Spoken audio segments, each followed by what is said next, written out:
Le chef d'état-major des armées françaises, le général d'armée Thierry Boucard, reçu par le chef d'état-major général des armées de Côte d'Ivoire. L'objectif est de conforter la relation partenariale entre la Côte d'Ivoire et la France dans le domaine militaire et la prise en compte commune des défis sécuritaires.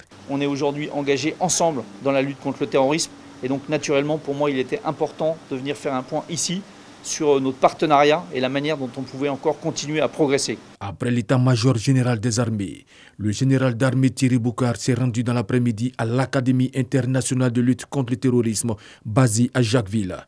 Un organisme qui répond à une demande politique et opérationnelle de développer les capacités des forces de défense, de sécurité et les services judiciaires chargés de la lutte contre le terrorisme. C'est un projet franco-ivoirien qui bénéficie à l'ensemble de la sous-région puis de la région. Incarnation concrète des ambitions internationales sur la prévention du terrorisme, l'Académie internationale de lutte contre le terrorisme a la volonté de fédérer les capacités de tous pour une réponse globale au terrorisme. Elle repose sur 3 piliers essentiels. Une école de formation des cadres, un centre d'entraînement pour les forces spéciales et les unités d'intervention spécialisées et un institut de recherche stratégique. La deuxième journée de sa visite officielle a conduit à l'école militaire préparatoire technique de Bingerville, EMPT. Accompagné de son homologue ivoirien, le général de corps d'armée Lassina Doumbia, il a rendu hommage au corps enseignant, puis a échangé avec des élèves. Et qu'est-ce que tu veux faire après ton bac? Je veux être officier.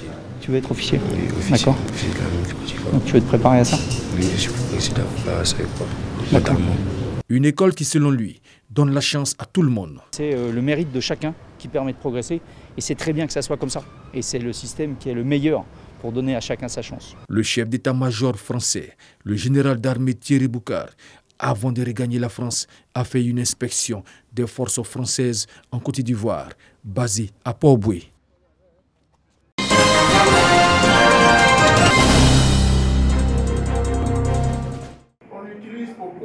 Cette formation, suivie par une dizaine de petites et moyennes entreprises évoluant dans le riz local, se déroule au centre de mécanisation de Grand Laou et est orientée vers la mini-moissonneuse batteuse. Un engin motorisé qui vient résoudre les problèmes de main-d'œuvre, de pénibilité du travail manuel, de faible rendement des cultures après récolte, mais aussi de difficultés d'accès aux champs avec les engins lourds.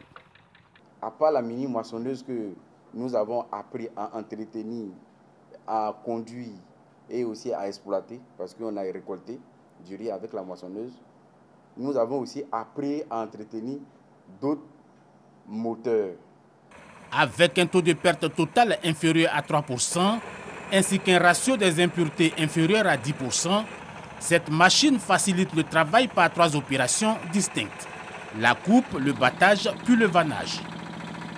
Plus qu'avoir une machine, il est bon pour le producteur de pouvoir bénéficier d'un service au moment où il a besoin de conduire ses travaux. Donc quand il doit préparer son terrain, il faut qu'il ait de quoi préparer son terrain, qu'il le fasse à travers un spécialiste. C'est idéalement ce que nous recherchons.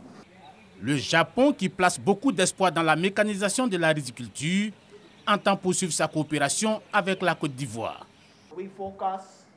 Nous sommes focalisés sur la production de riz pour que la population puisse bénéficier du riz de bonne qualité tout le temps. Donc ce qui est important, c'est d'avoir des semences de bonne qualité et aussi une bonne irrigation. Mais l'aspect principal, c'est la mécanisation et c'est cet aspect qui nous réunit ici aujourd'hui au niveau de la conduite de la mini-moissonneuse batteuse.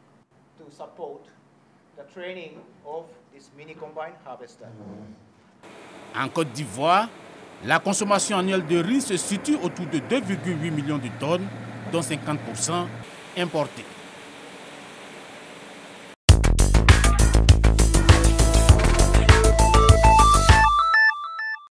Une trentaine de djihadistes ont été tués début février dans le Litako malien par le groupement Tabouka et les forces armées maliennes.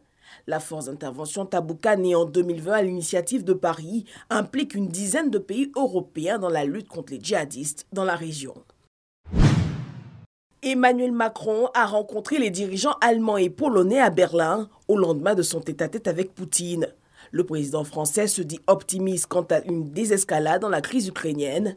La France, l'Allemagne et la Pologne ont affiché leur volonté commune de trouver des solutions concrètes. Le chef de la diplomatie américaine, Anthony Blinken, est arrivé mercredi en Australie pour rencontrer ses alliés dans la région Asie-Pacifique en vue de consolider leur partenariat face à la montée en puissance de la Chine. Le secrétaire d'État participera à 2 jours de rencontre du Quad, l'alliance des États-Unis avec l'Australie, l'Inde et le Japon, espérant renforcer ce qu'il souhaite voir devenir un rempart contre les volontés de domination économique et militaire de la Chine.